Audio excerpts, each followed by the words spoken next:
Good evening दोस्तों, मैं हूं संतोष कावरे। आज के टैली प्राइम सेशन में हम सीखने वाले हैं टैली में हमारा सैलरी का एंट्री कैसे कर लेते हैं। सैलरी का एंट्री यानी ये जो होता है कि हमने प्रीवियस सेशन में हमने ये देखा था कि सैलरी का कैलकुलेशन कैसे कर लेते हैं। तो एक बार सैलरी का कैलकुलेशन करने के बाद जो नेक्स्ट हमारा एक्शन होता है एज एन अकाउंटेंट, ये होता है कि सैलरी का जो भी हमारे टैली में सॉफ्टवेयर में करने पड़ते हैं और ये भी करने के बाद उसका जो पेमेंट वाउचर है यानी सैलरी का पेमेंट है वो किया जाता है एम्प्लॉय का अकाउंट को, और उसका पेमेंट का एंट्री कैसे कर लेते हो हम देखेंगे वन बाय वन।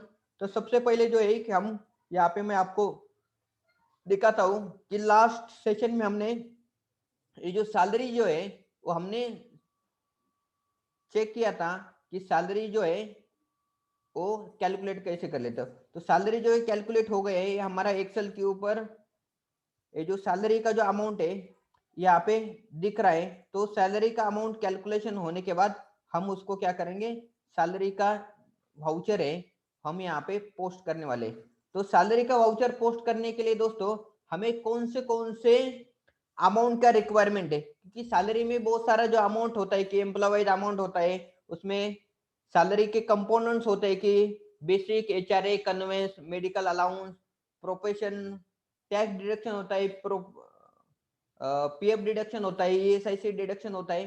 तो इसमें से कौन से अमाउंट की हमें रिक्वायरमेंट होती है सिर्फ सैलरी का जेवी करने के लिए। तो दोस्तों ये जो हमारा एक्सेल शीट है उसमें से हमारा जो टोटल ग्रॉस सैलरी जो सैलरी कैलकुलेट हुआ है वो सैलरी, उसके पूरे डिडक्शंस एंड नेट जो सैलरी मैं यहाँ पे आपको कलर करता हूँ। ये जो ऑरेंज कलर किया है मैंने, तो ये कंपोनेंट है सिर्फ हमें रिक्वायर्ड है सैलरी का कैलकुलेशन करने के बाद में हमारा जेवी करने के लिए। तो ये होता है कि सबसे पहले कि हमारा अर्न सैलरी ग्रॉस कितना है, उसके बाद में डिडक्शन क्या हुआ है, यहाँ पे हमारा पीटी डिडक्शन हुआ है, ईएसआईसी डिडक्शन हो गए और प्रोविडेंट फंड डिडक्शन होने के बाद हमारा जो सैलरी कैलकुलेट हुआ है नेट सैलरी यहाँ पे हमारा 1,02,507 ये सैलरी हुआ है। तो उसका हम क्या करेंगे, एंट्री कैसे कर लेते हैं मैं आपको दिखाता हूँ। सबसे पहले हम जाएंगे यहाँ पे अपने गेटवे ऑफ टैली में। तो गेटवे ऑफ टैली में जाने के बाद हमें जो भी एंट्री करने का है उसके लिए हमें क्या करना है, वाउचर है, वाउचर के ऊपर हम एंटर करेंगे। जैसे एंटर करेंगे तो यहाँ पे हमारा अकाउंटिंग वाउचर है ओपन होता है। मगर दोस्तों यहाँ पे अकाउंटिंग वाउचर ओपन होता है तो हमें पहले पता होना चाहिए कि सैलरी का जो जर्नल वाउचर है वो कौन से वाउचर अकाउंटिंग वाउचर में होता है वो पता होना चाहिए। तो सैलरी का जो वाउचर होता है कि वो हमारा जर्नल में होता है। तो जर्नल में होने के लिए हम यहाँ पे प्रेस करेंगे F7। तो F7 प्रेस करने के बाद यहाँ पे स्क्रीन पे दिखाता है कि टाइप ऑफ वाउचर है। हमने अलग अलग वाउचर क्रिएट किए कि जर्नल में हमारा कैपिटल वाउचर होता है, बाद में direct expenses, indirect expenses, journal entry होता है और सैलरी वाउचर। जो सैलरी वाउचर का हमने एक वाउचर टाइप है वो भी क्रिएट किया है।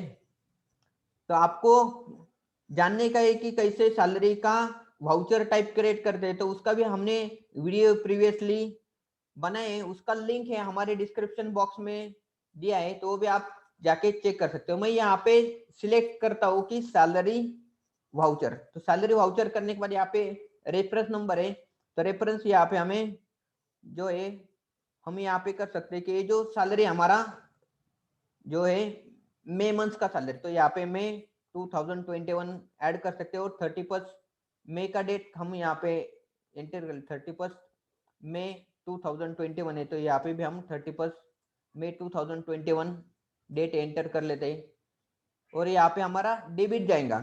तो दोस्तों यहाँ पे डेबिट कौन से लेजर को करने का, क्रेडिट कौन से लेजर को करने का, ये आपको पता होना चाहिए कि हमारा जो रूल है नॉमिनल डेबिट ऑल एक्सपेंसेस।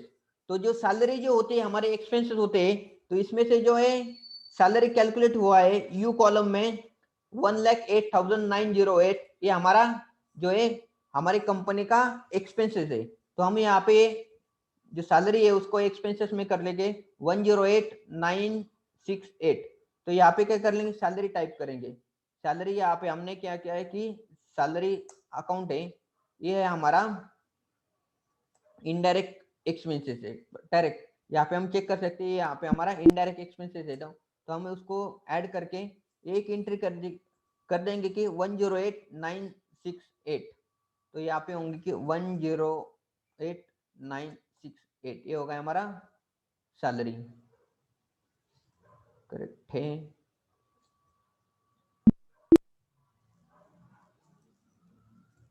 हम यहाँ पे मई 2021 31 में यहाँ पे सैलरी करेंगे।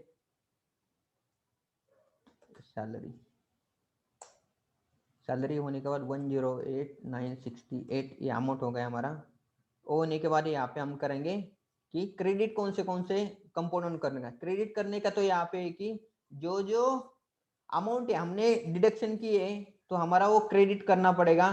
तो यहाँ पे भी प्रोफेशन टैक्स यहाँ पे करेंगे, मगर प्रोफेशन टैक्स का यहाँ पे लेजर नहीं, तो मैं अल्ट सी करके यहाँ पे नया लेजर बनाता हूँ। प्रोफेशन टैक्स पेबल क्यों वर्ड दिया है, क्योंकि जो भी हम प्रोफेशन टैक्स है वो डिडक्शन करते हैं एम्प्लॉय सैलरी से, और आगे जाके हमें क्या करना पड़ते हैं, गवर्नमेंट को पे करना पड़ता है, वो हमारी लाइबिलिटी, इसके लिए हमने पेबल कर रहे हैं। और यहाँ पे हम अंडर ग्रुप है वो दे देंगे हमारा टैक्स एंड ड्यूटीज में। करेक्ट है, टैक्स एंड ड्यूटीज में देंगे, और ये पे अदर टैक्सेस से करके हम उसको कंट्रोल ए करके ये जो वाउचर क्रिएशन है उसको सेव कर दिया है। तो प्रोफेशन टैक्स जो है हमारा ये 1000 रुपीज है यहाँ पे। करेक्ट है, तो 1000 रुपीज टैक्स प्रोफेशन टैक्स यहाँ पे एंटर करके मैं एंटर करता हूँ। उसके बाद में यहाँ पे क्रेडिट में दूसरा करने का यहाँ पे आएगा ESIC पेबल। तो ESIC पेबल का भी हमारे पास लेजर ऑलरेडी क्रिएटेड नहीं, तो मैं यहाँ पे अल्ट सी करके लेजर क्रिएट करता हूँ ESIC पेबल करके। ESIC पेबल होने के बाद यहाँ पे भी टैक्स एंड ड्यूटीज के अंडर हम उसको अंडर ग्रुप कर लेते हैं, और यहाँ पे आ जाएगा हमारा 230 रुपीज। यहाँ पे जो ESIC है 230 रुपीज हमने डिडक्शन किया है। बाद में आएंगे कि यहाँ पे नेक्स्ट जो कंपोनेंट हमारा प्रोविडेंट फंड है, तो प्रोविडेंट फंड का भी हमारा लेजर नहीं, तो मैं उसको भी अल्ट सी करके यहाँ पे क्रिएट करता हूँ। अल्ट सी करेंगे तो आप जैसे ही आपका एंट्री करेंगे तो वहां से आप जो नया लेजर बना सकेंगे। तो उसके लिए आपको एंट्री के बाहर जाने की जरूरत नहीं, वो शॉर्टकट कीज है अल्ट सी नया लेजर बनाने के लिए। तो यहाँ पे हम प्रोविडेंट फंड है उसका लेजर हम यहाँ पे ऐड कर लेते, और यहाँ पे पेबल करेंगे। ये टैक्स जो है स्टैट्यूटरी कंप्लायंसेस है, तो इसके लिए पेबल देंगे, और यहाँ पे आएगा 5230। ये जो अमाउंट है 5230 हम यहाँ पे एंटर करके उसको एंटर कर दें, और यहाँ पे आ जाएंगे हमारा सैलरी पेबल। तो सैलरी पेबल आ रहा है कि दोस्तों यहाँ पे आ रहा है 1,02,507। तो यहाँ पे 1,02,508 ये राउंडेड ऑफ की वजह से अमाउंट है वो कम ज्यादा हुआ है, तो मैं उसको यहाँ पे ऐड कर लेता हूँ ताकि ये जो अमाउंट है हमारा मैच हो जाएगा। तो यहाँ पे कि ये जो अमाउंट हो रही है हमारा सेम आना चाहिए। उसके बाद में हम एंटर करने के बाद में नरेशन लिखेंगे, लिखना है हमें clearly being salary for the month of May 2020। दोस्तों ये मई 2020, तो सबसे पहले आपको एक क्लियर होना चाहिए कि हम जब भी हमारी सैलरी जो है उसका एंट्री करेंगे तो उस समय उसका डेट कौन से डेट को आपने को एंट्री करने का हमारा लेजर में। तो सबसे पहले कि जो भी हमारा मंथ है तो मंथ का लास्ट डेट होता है, उसी डेट को आपने सैलरी का जेवी अपने सॉफ्टवेयर में टैली प्राइम में करने का है। तो मई मंथ का जो एंट्री है वो 31 मई के दिन हो जाएगा, तो लास्ट डे ऑफ मंथ हो जाता है। और यहाँ पे रेफरेंस भी आप मंथ दे सकते हो, और रेफरेंस डेट है वो भी 31 में ही देने का है। तो इस प्रकार से जो है हम सैलरी का पेमेंट आगे जाके करेंगे। तो ये हमारा जे भी हुआ है, तो इसमें नैरेशन में लिखेंगे यहाँ पे, तो salary for the month of May 2000,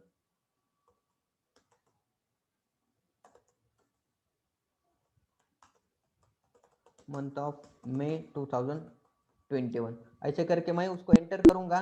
तो ये एक्सेप्ट करने के लिए यहाँ पे पूछ रहा है, तो हम उसको यस कर देंगे। जैसे यस करेंगे, ये हमारा सैलरी का जो एंट्री कंप्लीट हुआ है। तो हम यहाँ पे एक बार चेक करेंगे हमारा प्रॉफिट एंड लॉस अकाउंट में जाके कि हमारा सैलरी का एंट्री यहाँ पे कैसे रिफ्लेक्ट हुआ है।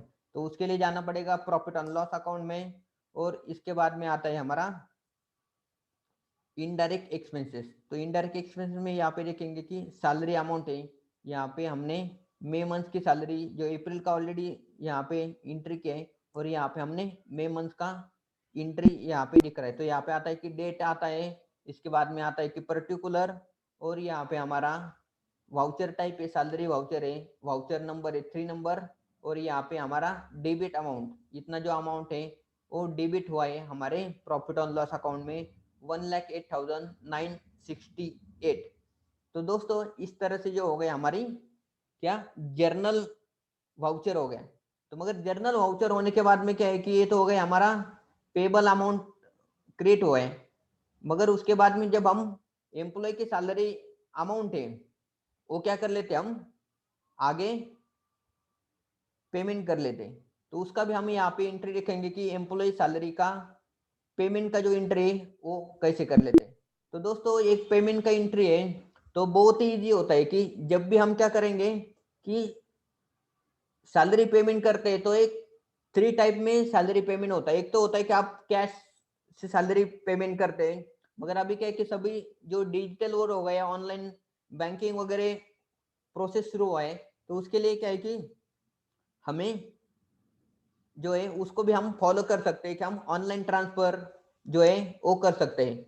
दूसरा है कि फिर आप चेक दे सकते हो, चेक देने के बाद में होता है कि हमने चेक बनाने का उसके ऊपर सिग्नेचर कर सकते हैं, बाद में एम्प्लॉय को हैंड ओवर करेंगे, एम्प्लॉय जाके बैंक में डिपॉजिट करेगा, और बैंक में डिपॉजिट होने के बाद 2-3 दिन के बाद में क्लियर होगा। तो वो ये सब ज्यादा लेंदी प्रोसीजर है।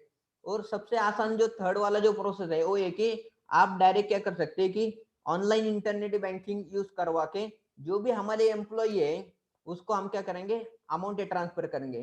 तो इंटरनेट बैंकिंग में भी 2 टाइप के फैसिलिटी होता है कि आप 1 बाय 1 एम्प्लॉय की सैलरी में अमाउंट ट्रांसफर करो, और दूसरा होता है कि आप बल्क पेमेंट है अपलोड कर दो। तो वहां पे होता है कि एक बल्क पेमेंट के जो अपलोड फाइल होती है उसमें से भी जो जो एम्प्लॉय का नाम, अकाउंट नंबर, अमाउंट है, IFSC कोड है, वो एंटर करके हम उनको क्या कर सकते हैं अपलोड करके with in a same day हमारी एम्प्लॉय की सैलरी जो है रिस्पेक्टिव एम्प्लॉय के अकाउंट में क्रेडिट हो सकती है, उनको मिल सकता है। तो यहाँ पे कि जब भी हम ऑनलाइन बल्क पेमेंट करते हैं तो पेमेंट का जो एंट्री होता है कि एक ही करना यहाँ पे चाहिए। तो दोस्तों यहाँ पे हमने एक्सेल शीट के ऊपर देखा कि हमने क्या किया है कि ये जो है 1,02,508 अमाउंट है, हमने क्या है कि पेमेंट कर दिया है, करेक्ट है। अगर ये पेमेंट कर दिया है तो ये जो रिस्पेक्टिव एम्प्लॉय है, तो रिस्पेक्टिव एम्प्लॉय के अकाउंट में यहाँ पे अमाउंट है वो डिपॉजिट होंगी। तो हमें क्या है कि सिंगल पेमेंट है यहाँ पे क्या होगा कि डेबिट होगा। अगर सिंगल पेमेंट डेबिट होता है तो यहाँ पे हमें क्या करना पड़ता है कि एक ही एंट्री करेंगे। तो ये जो अमाउंट है 1,02,508 है, तो यहाँ पे हम क्या करेंगे उसका पेमेंट का एंट्री देखते हैं। तो हम जाएंगे यहाँ पे गेटवे ऑफ टैली में से वाउचर में, और हमारा 31 मई का जो एंट्री में मंथ का हम 1 जून को हम क्या करेंगे पेमेंट करेंगे 1 जून एवरी मंथ। और यहाँ पे वाउचर टाइप है, यहाँ पे हम पेमेंट का सिलेक्ट करने चाहिए, तो हम यहाँ पे F5 प्रेस करेंगे। तो F5 प्रेस करेंगे तो यहाँ पे आता है कि बैंक पेमेंट, कैश पेमेंट और अदर पेमेंट। यहाँ पे मैं जो बैंक पेमेंट से करने वाला हूँ, पेमेंट करने के बाद यहाँ पे आता है कि आपका सैलरी पेबल, जो पेबल था उसको हम आगे पेमेंट करने वाले, इसके लिए सैलरी पेबल को हम डेबिट करेंगे। यहाँ पे 108 अमाउंट है यहाँ पे 508। तो यहाँ पे हो गया हमारा अमाउंट जो है रेडी। और जो हम पेमेंट करेंगे यहाँ पे एसबीआई बैंक से करेंगे, तो हम उसको सिलेक्ट करके एंटर कर दे।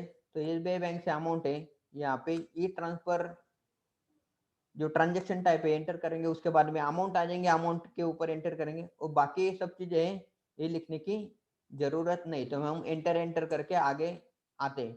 आगे आने के बाद में यहाँ पे आता है हमारा नैरेशन। नैरेशन क्या लिखने का है, being salary paid for the month of May 2021, correct है। इस तरह से क्या हो गया कि हमारी सैलरी जो है कंप्लीट हो गई। तो सैलरी का पेमेंट भी हो गया, सैलरी जो हो गए है। तो हमारे बुक्स में कैसे देखेंगे, तो बुक्स में कैसे देखने वाला है आपको दिखाता हूँ। मैं यहाँ पे जाऊंगा बैलेंस शीट में, और हमारा जो लाइबिलिटी है करंट लाइबिलिटीज में प्रोविजन में आता है हमारा सैलरी पेबल।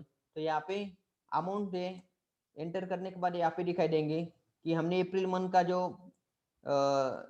सैलरी का जो अमाउंट कर दिया है।